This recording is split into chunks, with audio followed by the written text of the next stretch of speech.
Vuk koji je zalutao u zemlju bajki.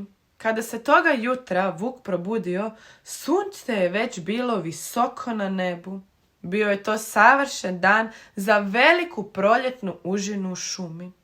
Vuk je ove godine odlučio ispeći pitu od jabuka, no imao je samo jedan mali problem. Vuk zapravo nije znao kuhati, ali mislio je kako će u šumi lako pronaći nekoga tko će ga naučiti. I tako, šećući šumom, najprije je ugledao 3 praščića.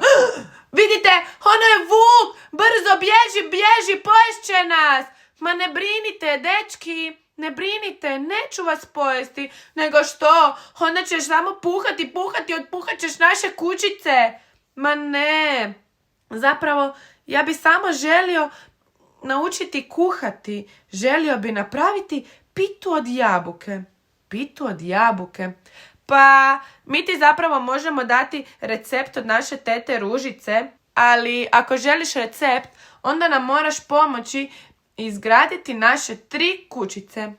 Vuk je na to pristao.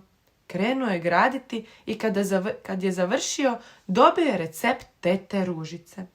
I sada mu još samo preostalo prikupiti sve potrebne sastojke. Brašno, putar, jaja, šećer i naravno jabuke. Krenuo je Vuk u potragu. Na putu kroz šumu ugledaju jednu kućicu. I Vuk je tada pokucao na vrata. Kuc, kuc, kuc. A vrata je otvorilo 7 ljupkih kozlića. O ne! Došao je Vuk! Poješće nas! Ne brinite! Vuk je objasnio da zapravo traži samo brašno. Brašno? Da pokažeš bijelu šapu i pojedeš moje kozliće? Upitala ga je mama koza. Ma ne, da ispečem kolač. I na svu sreću da je koza voljela kuhati. Za zamjenu za brašno uzela je recept tete Ružice i stjerala Vuka van iz kuće. Vuk je tako nastavio sa šetnjom, a tada je ugledao Crvenkapicu. Pomislio je kako će se i ona prepasti. Ne brini, neću te pojesti, brzo je rekao Vuk. Pojesti? Ma nisam ni mislila. Ti mi onako ne izgledaš kao strašni Vuk. Vuk je Crvenkapici objasnio situaciju, a ona mu je rekla. Ako se budeš sa mnom igrao, daću ti svoj lončić putra za tvoj kolač. I tada je Vuk odlučio se igrati. Satima se Vuk igrao lovice skrivača ledene babe i napokon je dobio lončić putra u svoju košaru. I krenuo je u potragu za jajima. Na vrhu stabla ugledao je gnijezdo. Taman kada se htio popesti, začuo je: U pomoć! U pomoć! Ogledao je lisicu kako sprema kokoš za večeru. Brzo je krenuo spasiti koku, a kada ju je spasio, objasnio je cijelu situaciju, a koka mu je zauzvrat dala kutiju jaja. I tako je Vuk krenuo dalje. Šećući šumom, ugledao je kućicu cijelu od medenjaka, šećera i kolača u pravi čas.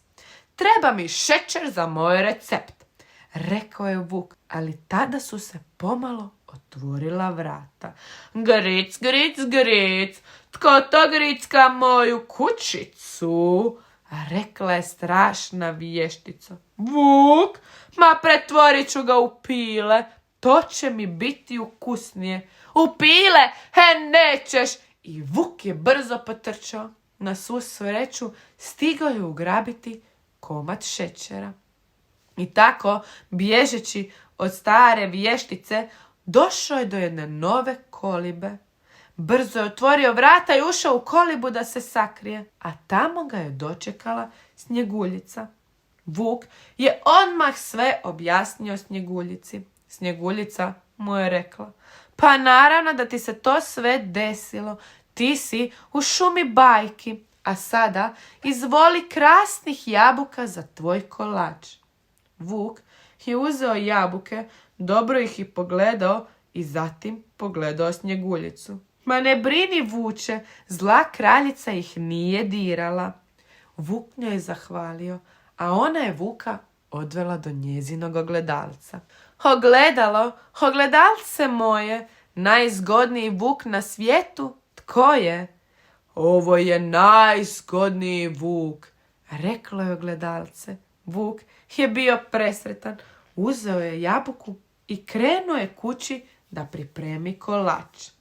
Imao je sve što mu je bilo potrebno. Slijedio je recept tete Ružice, rezao, sipao, miješao i kad je sve bilo gotovo, kolač mu je narastao i zlatio se kako se samo poželjeti može. A tada je vuk začuo. Kuc, kuc, kuc. Otvorio je vrata, a ono su bili svi njegovi prijatelji iz šume, ali i svi njegovi prijatelji iz bajke šume. I tada su svi zajedno imali veliku užinu u šumi.